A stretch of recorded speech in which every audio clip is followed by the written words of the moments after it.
who were not here last week. There are a few of you. So I do, like I said earlier, encourage you to check your email or go on Facebook to see what I talked about last week in terms of the events that have been happening. Last week it was the shooting in Dallas of the police officers, the killings in Baton Rouge and Minnesota, and of course we know the terrible carnage that was done in Orlando not too long back, and then now this week, right?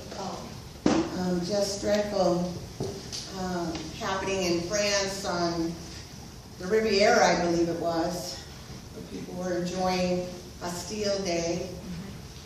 So there's just so much going on, and I don't want you to think that I'm not thinking about it and talking about it, because it's constantly in my mind and in my prayers. But I think it does relate to what I want to talk to you about today, which is our credo of beliefs. It's my credo of beliefs, but it's something that on a spiritual journey we all need to do. We all need to answer some very important questions. The reasons why we even have spiritual communities. What is God? What is my relationship with God? Who am I? What am I? What does all this mean? It's those large human questions. You know, one of the things that, and I don't know if this is true or not, one of the things that might make us different than the animal kingdom, because I say might, do we really know, is that we have self-awareness. And what that means is that we know that our life begins at a certain point, our physical life, and ends at a certain point. So we start to ask these very big questions. What does it all mean? Why are we here? Why are we born just to die? Now, the reason I say maybe the animals don't have this, because we don't know, do we? We're not exactly speaking whale language or such, and maybe there are some other species that have that self-awareness. But that's where we begin to develop our credo. What are our spiritual beliefs? What do I really believe when I'm seeing this carnage, this senseless killing, these massacres? And if you don't want to go in that direction, how about just saying, what does it all mean with our current political election process? Oh, I don't find that funny. Don't you find this year a little bizarre? No, okay. You know, what does it mean? Where do I stand? What do I believe? What is coming from not only my conscious mind, but my unconscious mind? Because your beliefs are very, very deeply within your consciousness and drive you to make a lot of the decisions and choices that you make moment to moment. So my credo was written 15 years ago when I was in seminary. It was something that I never thought about before. Never really questioned what I believed. I just kind of looked for what other people might believe and say, well, yeah, that sounds best. That sounds good. I'll go with that one. But with your credo, you're really challenged not to come up with answers that you've heard somebody else give, but really to go deep within your own heart and your own mind and determine what it is that you believe. So I had to answer 15 questions in an original manner. Came out to about 22 pages. Promise I'm not going to do that to you today. I'm not going to give you all my answers. If you want that, let's have coffee, okay? Let's do lunch. But I do want to go over a few. One of the very first questions that you're asked in the credo process, guess what it is? What is God? What is God? You know, all of our religions, all of our philosophies, theological philosophies have been based upon answering that question to the best of our ability. And as people, very often we search till we find the one that feels right to us. Well, I resonate with that answer. Now, my advisor in seminary, who I absolutely adored, Reverend Jim Gaither, who was the head of the metaphysical department at the time I was in school. He's written the book, The Essential Charles Fillmore, won awards in Unity, you know, for his brilliance and his intelligence and so forth. He was, after he left the school, he went and ran the ministry that Eric Butterworth had in New York City for a period of time. I mean, he's really something. But Jim and I did not agree on the answer to what is the nature of God. So you may want to go with Jim. But I'm going to tell you what I think. Because he is a very important man. Very wise, very learned. Yet even as a lowly student, I didn't let Jim's credentials sway me. I still disagreed with him about the answer to what is the nature of God. And I hope that as I share some of my answers to the Credo this morning, you'll reserve the right to disagree with me. Right? At any time about anything I say. Because this is our Credo. It's my Credo, and you have to develop yours. So back to the first Credo question. What is the nature of God? Jim believed that the nature of God is principle. Unwavering, universal principle. You know, the law. I believe that the nature of God is love. Unwavering, unconditional love. Not the love that you and I experience. Folks, our love is so conditional most of the time. Maybe you unconditionally love a kitten or a puppy. Maybe a baby before they can speak their first words of disagreement with you. I don't know. But unwavering, unconditional love is not something that we experience a lot of in our lives, in our human lives. Not for ourselves, and not for other people, and not other people feeling that way about us. It's a love without condition, without limit, without end. Jesus taught us the most important commandments that he had studied. These were not ones that he created. This was from his wisdom teachings. What did he teach us? Love God with all your heart, all your soul, all your mind, all your strength. Not just love God when things are going good. All your mind, all your heart, all your strength, all your soul, and love your neighbor as yourself. So I always said there's three elements in that. You got to love yourself. Because you know you have that second one, love your neighbor as yourself. What if you hate yourself? Which a lot of people do. Then it's easy to hate your neighbor. We've got to love ourselves. We've got to love our neighbors. We've got to love God beyond measure. And at the Last Supper, he gave us one more commandment, the new commandment that he gave us. What did he say? Love one another as I have loved you. He did not say, understand universal principle as I have understood it. He said, love. Love as I have loved. Love, not principle, is what Jesus taught. Not, and again, not the sugary, sentimental, emotional love that we love to read about and see movies about. What we want to focus on. I'm talking about a love that transcends emotion and feeling. It has nothing really to do with that. Because, and it was in Mike's meditation, the love that I truly am. Love is a state of being. It's a state of being. It cannot help but express itself. And because it's God's nature, it's my nature. What do we say? We're created in the image and likeness of God. So love is God's nature. It's my nature. It's your nature. We say that we're spiritual beings, that we're beings of light, we're beings of energy, but basically, essentially, folks, we're beings of love. Are we always plugged into that? Are we always aware of that? Are we always awakened to that? Unfortunately, rarely.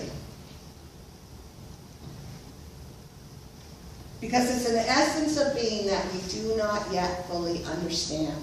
We don't. It's all connected to condition. I will love you if you love me. I will be loving in a loving environment. I will be loving when things are going my way. I will be loving if you're nice and cooperative. You know? We have no idea, many of us, what this state of being, this love as nature is all about. Yes, we have human experiences of love, but those are just pale. It's like a pale reflection of what love really is. We're getting there. And we know that there's some relationships, they say, that bring us closer and closer to the understanding of this state of being. Very often you find it in parental love, the love that you have for a child. But we know that's not always true. There are parents who beat their children. There are parents who sexually abuse their children, who emotionally abuse them, neglect them, verbally abuse them. So we can't just say, well, parental love is like that state of being. Because, you know, even with parents, love can be conditional.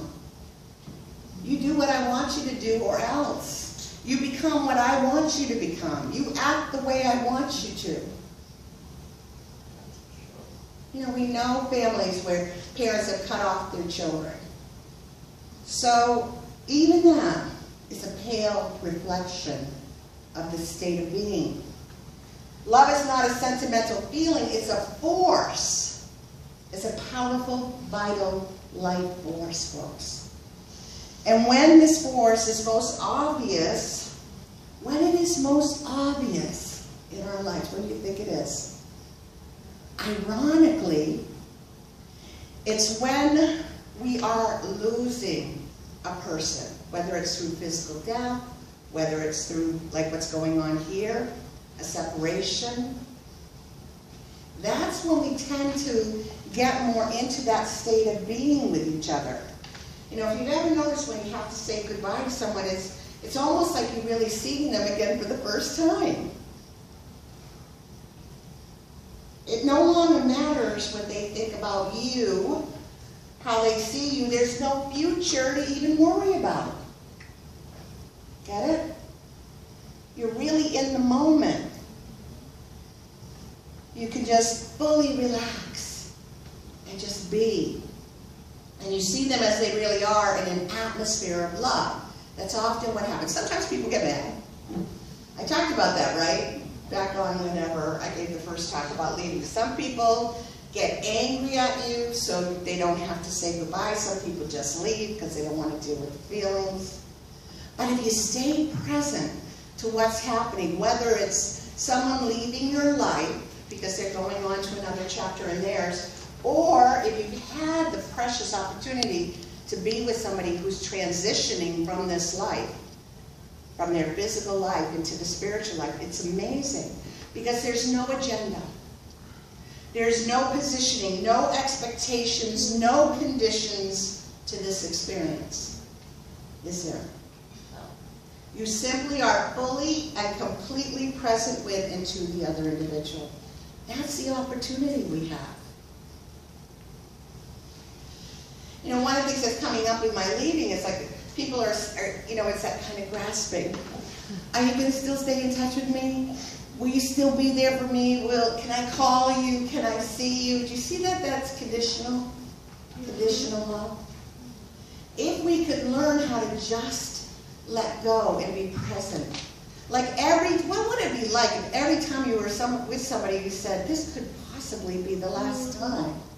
So how do I want to have this experience with them? Because we don't know, right? We don't know if this is the last time you're going to be with somebody. Where we, you know, to really be able to see each other as the beings of love that we truly are. You know, it makes me wonder, why can't this be the way it is all the time? Why does it take a pending physical separation to allow us to release our walls, get it, of separation from each other? Why does it take that? To really see each other, to really be with each other, to really experience each other in love. Because that's what it's really all about. This must be what it means to glimpse the nature of God, to touch the hem of the garment, to be that love and expression, when you can just be with the other person with no expectation, no conditions, no promises about tomorrow. I'm just here, you're just here. There's no wall of separation between us. We're one. And the awesome part of this, it could be our everyday experience. This is what the mystics experienced. This is why we like to be in their presence, like the hugging saint. And I just posted a Buddhist monk on the Facebook. Did you guys see it? Where he taught us about the simple way to meditate. But you know, could you feel his love? Just the energy. You want to be around people because they're there. They're awakened.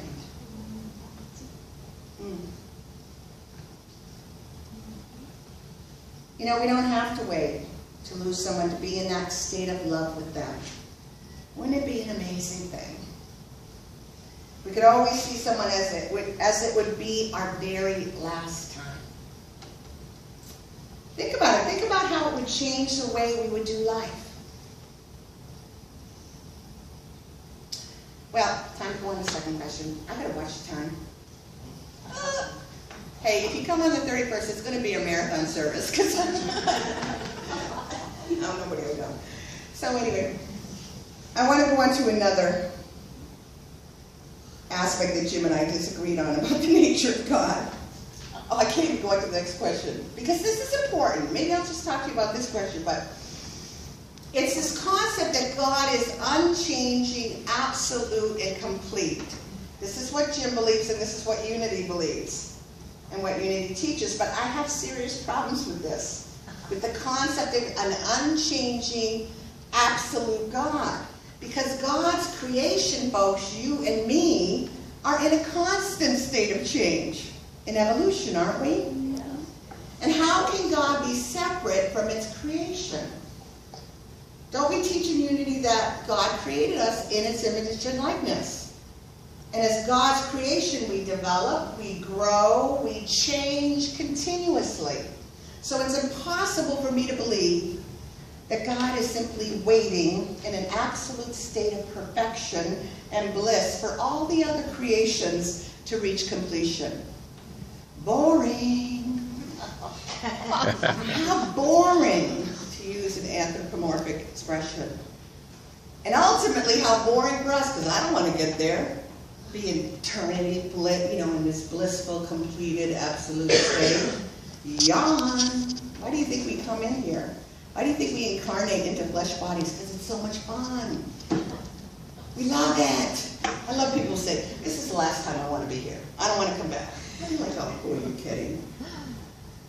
Who are you kidding? We love this.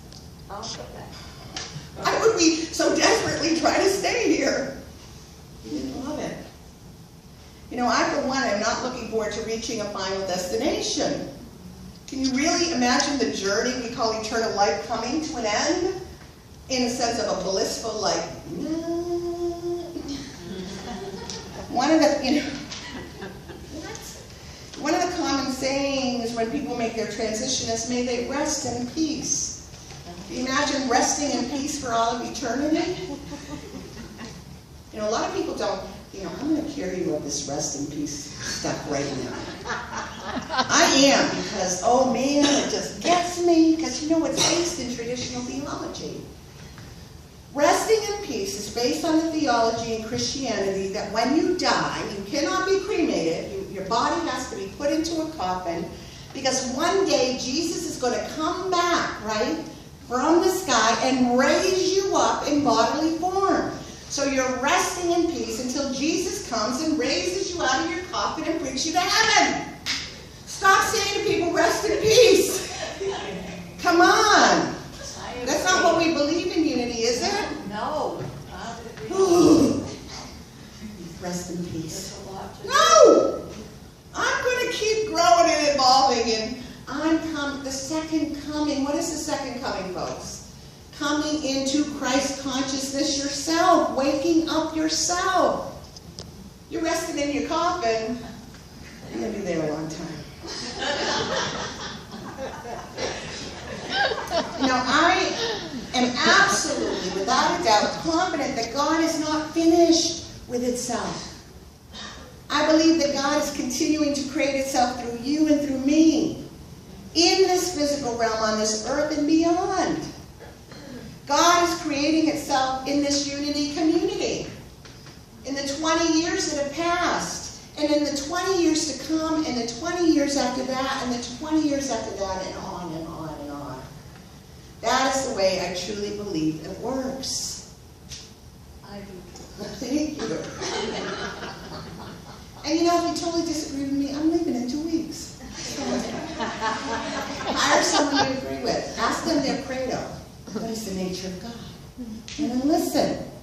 You're going to have these opportunities to interview these folks. Your temporary ministers, and then perhaps down the road a permanent minister. Ask them, what do you believe is the nature of God? And then listen to their answer. Right? Oh dear, I'm like out of time. Where should I go?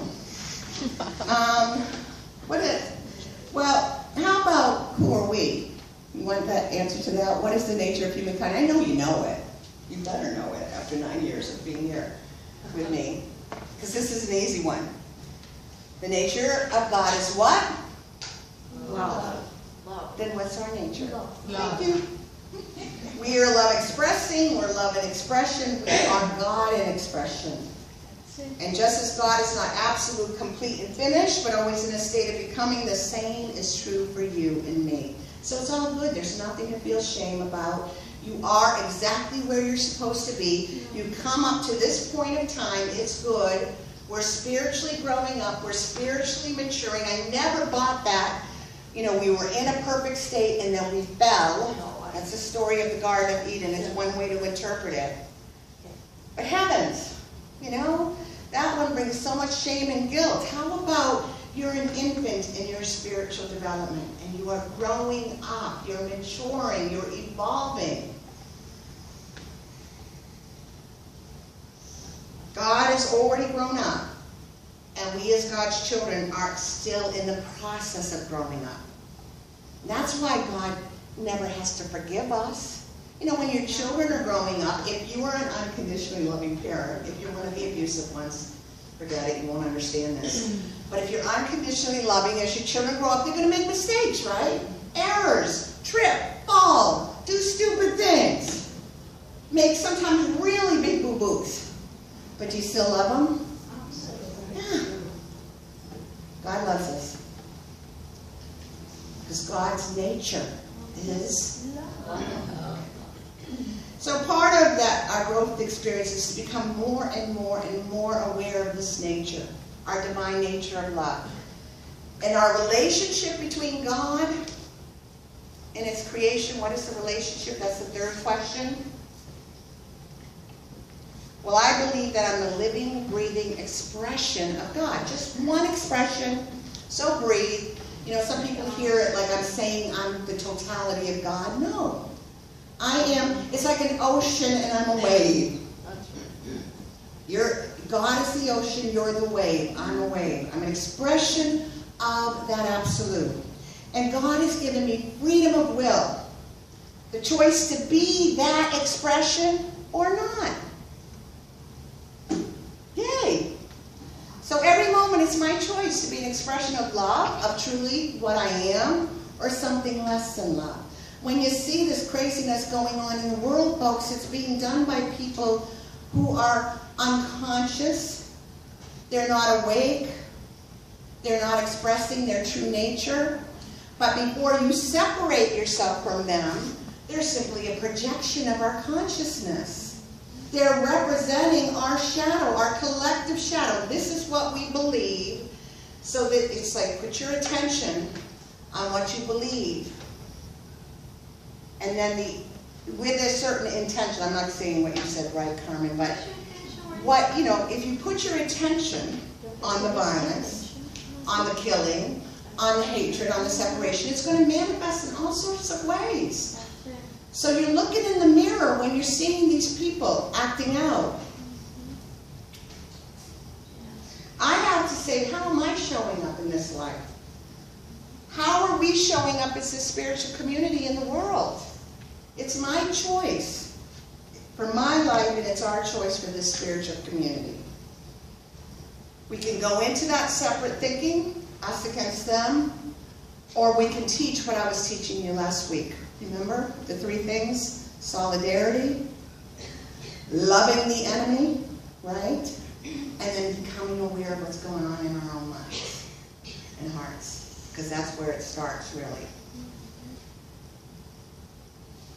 I'll skip some of this. I'm skipping number 4, which is what is universal law. Jim would be so upset with me.